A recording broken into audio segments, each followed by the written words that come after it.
Drama serial मुकद्दर का सितारा में आज की एपिसोड में सफदर फ़ोन पे बात कर रहा होता है। शीना उसके पास आती है। वो कहती है कि सफदर आप बाहर जा रहे हैं। सफदर कहता है कि हाँ। शीना कहती है ऐसा करें मुझे भी साथ ले जाएं, मेरी भी आबो हवा चेंज हो जाएगी। वो कहता है कि नहीं, तुम यहीं पे ही रहो। वो कहती है कि कितने दिनों के लिए जा रहे हैं। सफदर कहता है कि 2-3 दिनों के तो लग ही जाएंगे। शीना कहती है प्लीज़ मुझे भी ले जाएँ। तो वो कहता है कि तुम इधर रहो, तुम्हें पता है कि हादिया माँ बनने वाली है और तुम पे बहुत जिम्मेदारी बढ़ गई है। माँ, सास माँ का दूसरा नाम होती है, तुम्हें चाहिए उसका ख्याल रखो, उसकी खिदमत करो। जिस पे वो शीना चढ़ जाती है और कहती है कि उसका ख्याल रखने के लिए यहाँ पे बहुत से मुलाजिम हैं। तो उसके सफदर कहता है मुझे तुमसे इसी सब जो आपकी तवक्का थी, इसलिए मैंने तुमसे पहले ही आपा को कह दिया है कि वो हादिया का ख्याल रखे, उसकी ग़िज़ा का, उसके हर चीज़ों का। तो शीना कहती है कि आपको तो बस उसी की पड़ी रहती है हर वक्त, आपको तो हमसे कुछ है ही नहीं। सफदर कहता है मैं बहस में नहीं पढ़ना चाहता, मैं जा रहा हूँ। जब वो चला जाता है तो शीना कमरे से बाहर आती है। वहाँ पे फ़िज़ान फिर रहा होता है। तो फ़िज़ान से कहती है तुम कहाँ जा रहे हो? फ़िज़ान कहता है कि ऑफ़िस जा रहा हूँ, बस नाश्ता करके मैं ऑफ़िस जाने लगा हूँ। उसकी अम्मा कहती है चलो ठीक है, तुम टाइम से ऑफ़िस पहुँचो। वो कहता है कि अच्छा।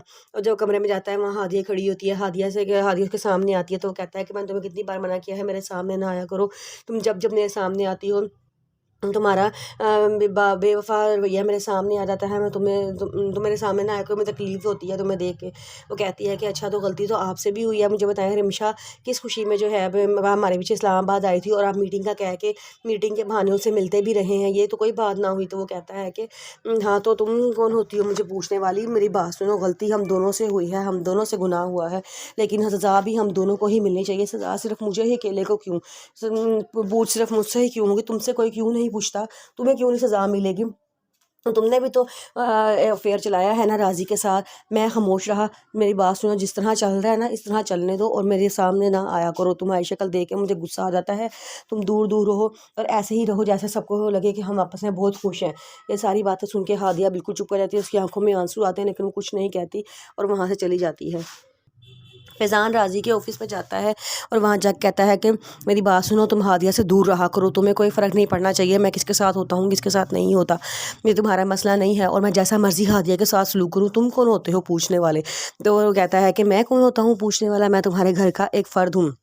फैज़ान कहता है कि और राज़ी कहता है कि तुम शुक्र करो कि अभी मैंने अपनी ज़बान बंद रखी है, अगर मैं जाके मामू के सामने सारा सच बता दिया ना तो तुम कहीं के नहीं रहोगे। जिस पे फैज़ान कहता है तुम्हारा क्या ख्याल है, तुम बताओगे तो मैं चुप रहूँगा? मैं भी जाके सारी बातें मामू को बता दूँगा कि तुम्हारा मेरी बीवी के साथ अफेयर चल रहा है। राज़ी कहता है बस कर दो, मैं तुम्हारा लिहाज नहीं करूँगा अब। फैज़ान कहता है कि हाँ तो ना करो लिहाज, तुम्हें कौन कह रहा है लिहाज करो, तुम कौन हो, तुम हो कौन, मुझे ये बता दो, तुम्हारी औकात क्या है जो तुम मुझसे बदला ले लोगे?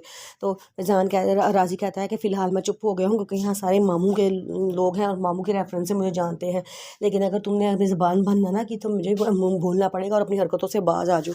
फैज़ान कहता है कि मैं तुम्हें वार्न करके जा रहा हूँ कि अपनी ज़बान बंद रखो, अगर तुमने जो है पापा को कुछ भी बताने की कोशिश की तो मैं तुम्हारा और हादिया का सारा वो वीडियो और सारा रवैया मैं उनको बता दूँगा कि तुम दोनों का अफेयर चलता रहा है। फिर देखना कैसे तुम्हारी वो पाकबाज हादिया कैसे बदनाम होती है। अगर उसकी इज़्ज़त चाहते हो तो खामोश रहो। राजी ये सारी बात सुन के खामोश होकर बैठ जाता है।